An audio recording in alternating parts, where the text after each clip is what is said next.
Olá, seja bem-vindo de volta às nossas aulas aqui da Escola Charles Spurgeon Online. Sou o professor Felipe Prestes. Nós estamos aqui para mais uma das nossas aulas, falando aí sobre o nosso artigo aqui do grego intermediário. Essa já deve ser, nem sei exatamente quantas aulas, né? Depois de 15 módulos aí, muitas aulas já foram.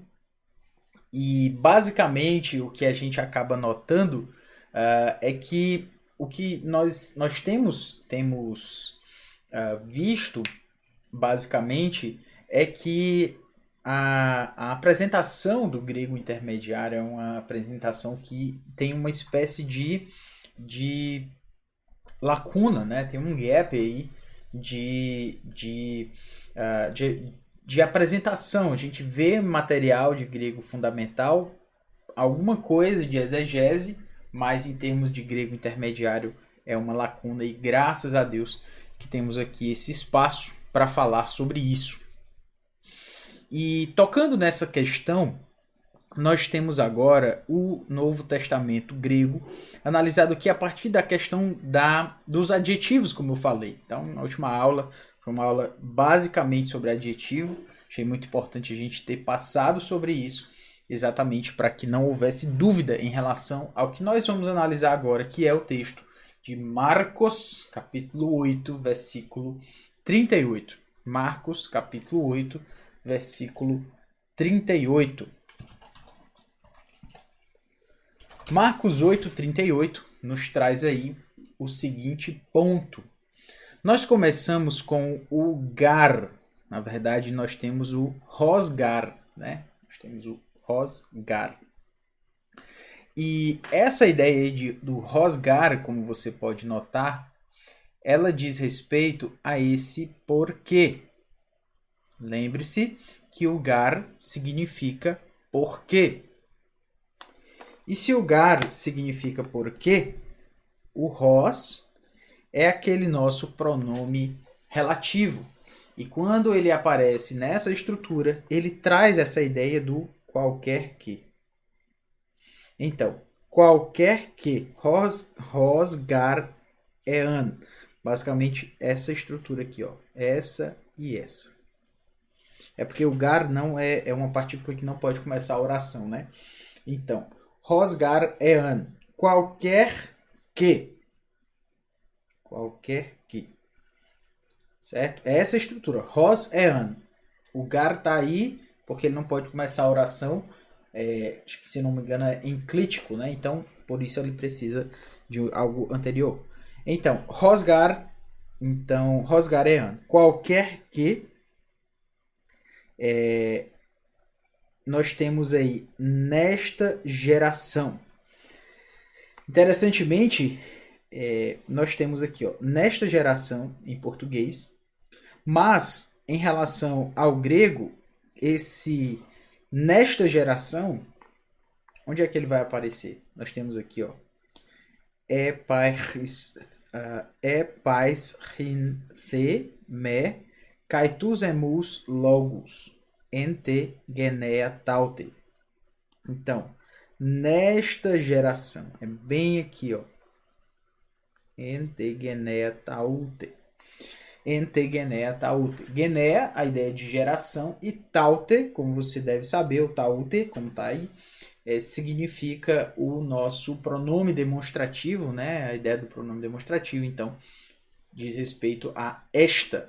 Então, porque qualquer que nesta geração, então, por isso a gente, no grego, a gente não pode simplesmente sair traduzindo palavra por palavra inicialmente, porque as palavras, senão a estrutura, a construção gramatical, quando você for passar para o português, na mesma linha, na mesma forma, na mesma sequência, aí você vai ter vários problemas, porque pode ser que não faça o menor sentido. Então, por isso, ó, nesta geração. E aí nós temos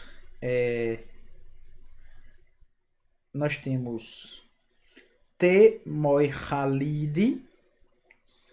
Lembra que moichalide lembra de moichel, lembra da ideia de adulterar, certo? Então, moichalis é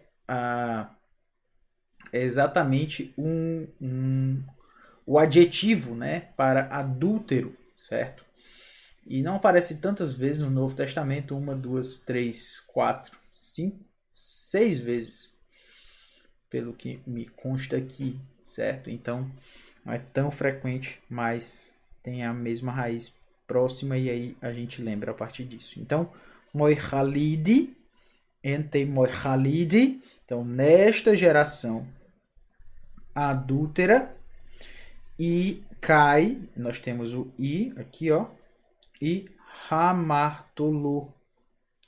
Esse hamartolô é a ideia de pecadora.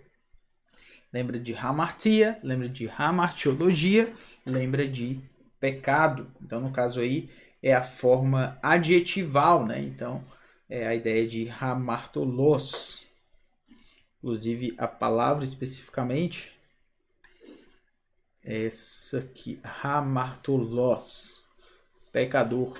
Já vai aparecer outras vezes no Novo Testamento. Então, nesta geração adúltera e pecadora, e aí nós temos epais rinthe,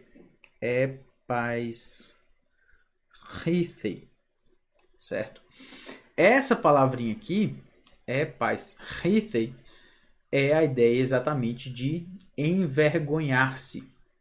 E essa palavra, ela vai aparecer exatamente 1, 2, 3, 4, 5, 6, 7, 8, 9 vezes no Novo Testamento. 9 vezes, certo?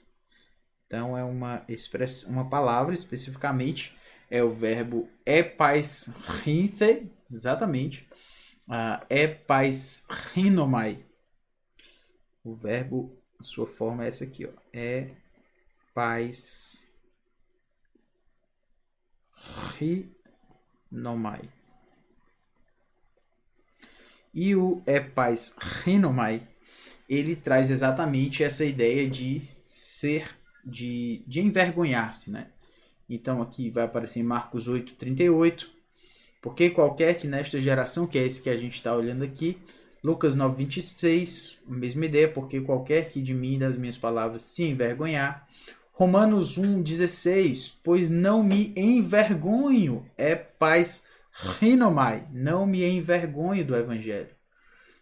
Romanos 6:21, naquele tempo que resultados colhestes, somente as coisas de que agora vos envergonhais. E aí é o verbo epaisrinomai. 2 Timóteo 1:8, nós temos, não te envergonhes, portanto, do testemunho de nosso Senhor. O verbo epaisrinomai. E por isso eu estou sofrendo estas coisas, todavia não me envergonho, epaisrinomai. Conceda o Senhor, agora 2 Timóteo 1,16, conceda o Senhor misericórdia à casa de Onesíforo, porque muitas vezes deu ânimo e nunca se envergonhou das minhas algemas. Se envergonhou, então, epaisrinomai. Pois, versículo, aqui é Hebreus 2,11, pois tanto o que santifica como os que são santificados, todos vêm de um só. Por isso é que ele não se envergonha de lhes chamar irmãos. Epaisrinomai também. E aí nós temos Hebreus 11:16 por último, que é, mas agora aspiram a uma pátria superior, isto é, celestial. Por isso Deus não se envergonha, epaisrinomai, certo? Então temos aqui, ó, se envergonhar. Na verdade não é 9, eu acredito que são 11, porque o verbo vai aparecer também embaixo aí. Deixa eu só checar aqui, para eu dar a informação exata. Epaisrinomai. Exatamente. 11 vezes. Porque nos textos dos evangelhos, ela aparece duplicada aí, porque fala sobre Deus se envergonhar também, Jesus se envergonhar. Muito bem, muito bem. Sigamos, portanto. Cai, nós temos cai, se envergonhará, Aí nós temos o me. Aqui, ó. Me. Se envergonhará de mim, ou se envergonhar de mim. Cai. Gente, isso aqui é fantástico. Ah, como isso é fantástico, meu Deus, meu Deus. Como isso é maravilhoso. Olha isso. O que se envergonhar, é uma palavra muito forte, né? Se envergonhar de mim. Mas Jesus não está falando só daquele que se envergonhar de mim. É também o que se envergonhar tus emus logos. Tus emus logos. E quando a gente tem tus emus logos, a gente tem tus, minhas, emus, minhas, logos, palavras. As minhas palavras. As minhas palavras. Então, esse envergonhar-se, ele não é somente da pessoa de Jesus, mas ele também se refere às palavras, logos. Esse substantivo aqui, ó, aliás, esse verbo, ele toma dois objetos, dois acusativos. O me está no acusativo e o tus emus logos, perceba aqui, ó, os emus logos. É a mesma terminação, isso quer dizer que também está no acusativo, galera, só que é o acusativo plural. E aqui é singular, é o acusativo singular em relação ao pronome. Ou seja, o que eu estou querendo dizer com isso aqui? Por que eu estou chamando a sua atenção? Porque nós estamos falando de um acusativo, de um duplo acusativo aí, né, de um duplo objeto, que é exatamente dizer, mostrar pra gente que não é simplesmente você se envergonhar de Jesus. É você também se envergonhar das palavras de Jesus. Interessantemente, Jesus, ele iguala os dois. Não é só se envergonhar da pessoa de Jesus, porque Jesus é pop na nossa cultura. Experimente falar de Jesus na rua. Só de Jesus. Eu amo Jesus. A pessoa vai dizer, eu também. Jesus é o maior psicólogo, o maior filósofo, o maior sociólogo, o maior qualquer coisa que você colocar, as pessoas dizem que ele é. Que ele foi. Não, Jesus foi um grande sábio, um grande homem, um grande isso e aquilo. É. O que você acha que Jesus falou sobre o inferno? Porque Jesus falou sobre o inferno. E aí? Não, mas aí é um negócio muito... A gente é mais inclusivo, não pode, Jesus não pode ter falado. Não, falou, tá lá na Bíblia. Não, mas isso aí eu não... Então você está se envergonhando da sua palavra. Jesus, ele marca essas duas questões em igualdade a partir desses dois acusativos. Quais acusativos? Me e tus emus logos. Dois objetos. De mim, me, tus logos emus. E das minhas palavras. Não é somente uma coisa da qual você se envergonha. Você se envergonha da pessoa e da palavra. Ou seja, a palavra de Jesus é indissociada. Preste atenção nisso aqui, ó. A palavra de Jesus é indissociada da sua pessoa. A palavra de Jesus é indissociada da sua vida.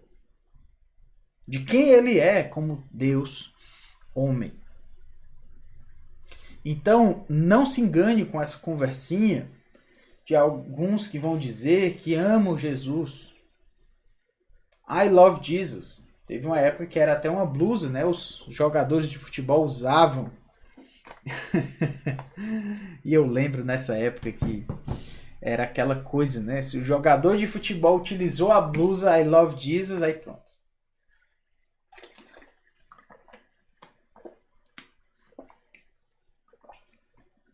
É crente. É um cristão lá defendendo o Brasil na Copa do Mundo, seja lá onde for, porque ele tem uma blusa I Love Jesus. Gente, nada contra, né? Que Deus abençoe aí, que o cara seja crente mesmo, mas muitos deles mostravam uma vida que não era. Até mesmo jogando bola, falando palavrões terríveis, né? Mas depois ele tirava a blusa da seleção e tava lá I Love Jesus, né? Gente, a questão aqui é que não é só Jesus. Jesus é pop, como eu falei. Entendo o que eu tô falando, certo? Não tô dizendo que é a pessoa de Jesus, o nosso Senhor Jesus Cristo, que ele é pop. Não é isso.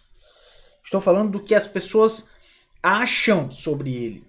O que as pessoas consideram sobre ele. Como é que elas pensam sobre Jesus. Ah, não, então Jesus é isso e aquilo. Jesus é... Por quê? Porque é uma imagem. Elas criaram uma imagem. Elas criaram um negócio aí. Uma outra coisa e uma outra pessoa que não é o Jesus da Bíblia. O nosso Senhor Jesus Cristo. Deus homem.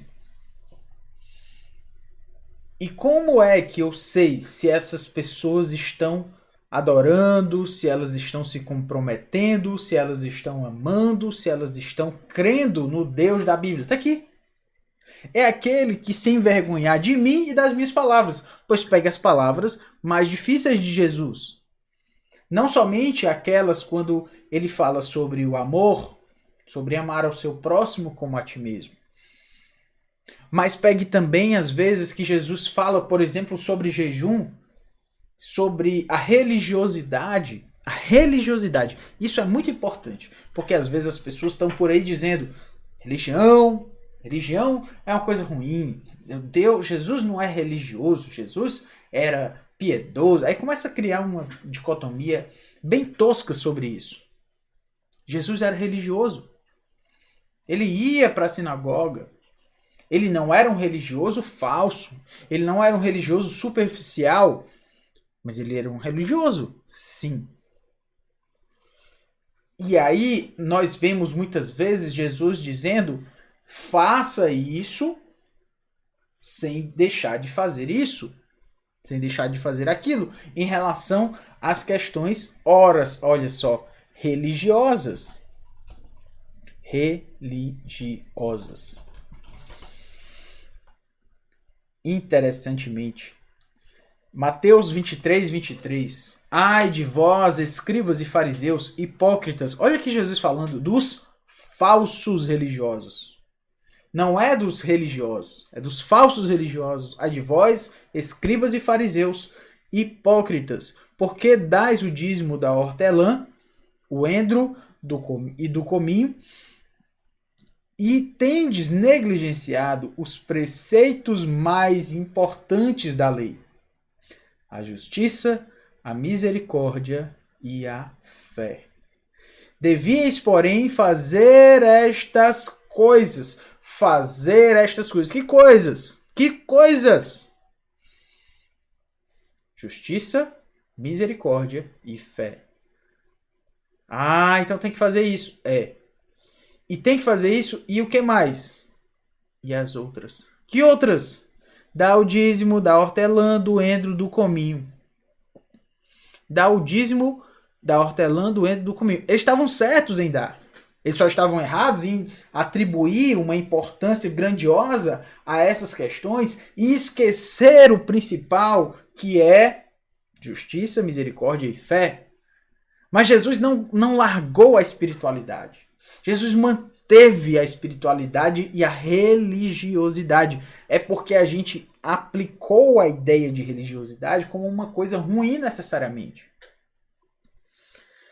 E sabe, olha esse texto, Mateus 23. E perceba o quanto Jesus Cristo dava valor à religiosidade.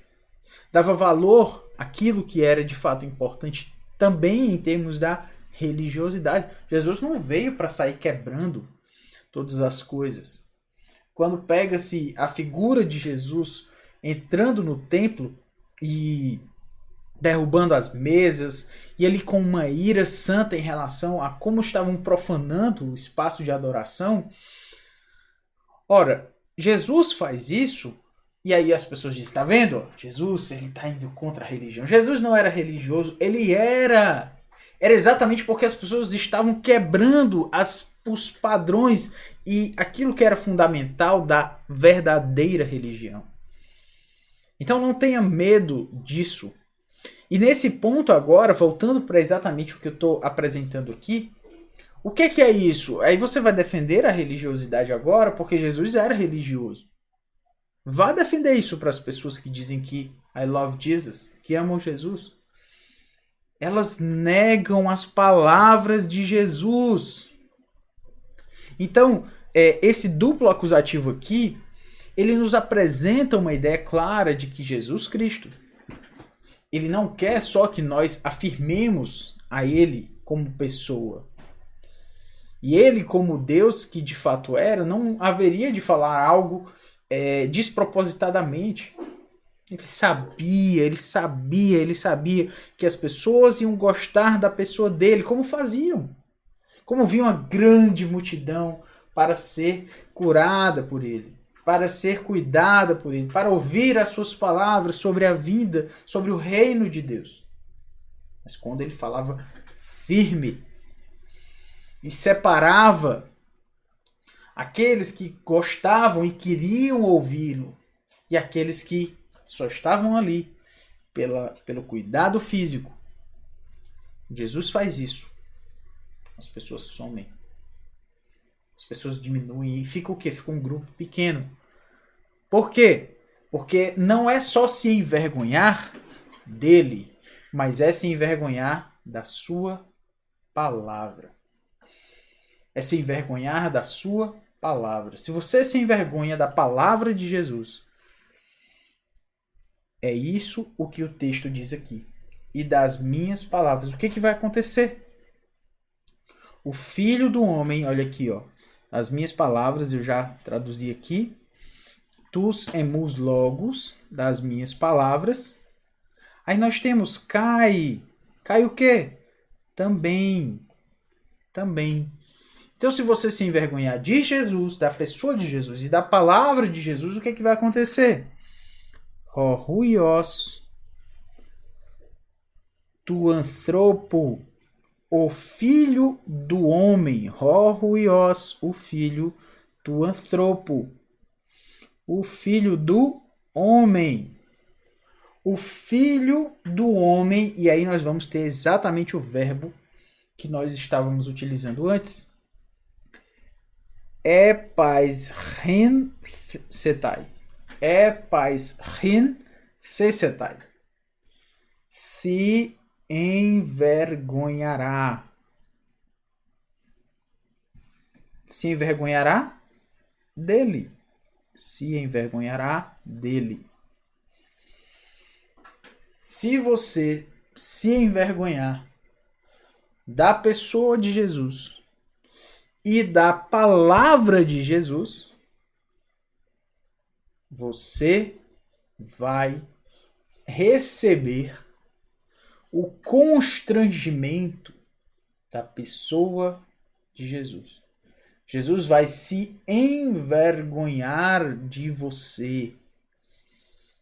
Envergonhar de você. E de mim, caso eu também venha a me envergonhar dele e da sua palavra. Então fique com isso muito claro. Fique com isso muito claro para você. Porque nós estamos falando de um envergonhar-se da pessoa de Cristo. Não é de qualquer pessoa. Não é qualquer pessoa que está que está se envergonhando de você. Porque a opinião, inclusive isso é bem importante, a opinião das pessoas pode não ser tão importante. Pode não ser tão importante para nós, dependendo da opinião, dependendo, na verdade, da pessoa. O que um desconhecido pensa sobre nós, muitas vezes não importa. Mas o que o Filho do Homem pensa a nosso respeito e como ele age a nosso respeito é importantíssimo. E aqui ele diz que ele se envergonhará. Do quê? De quem se envergonhou da pessoa e da palavra de Jesus. Ficamos por aqui, na próxima aula a gente continua esse maravilhoso versículo. Um grande abraço, valeu!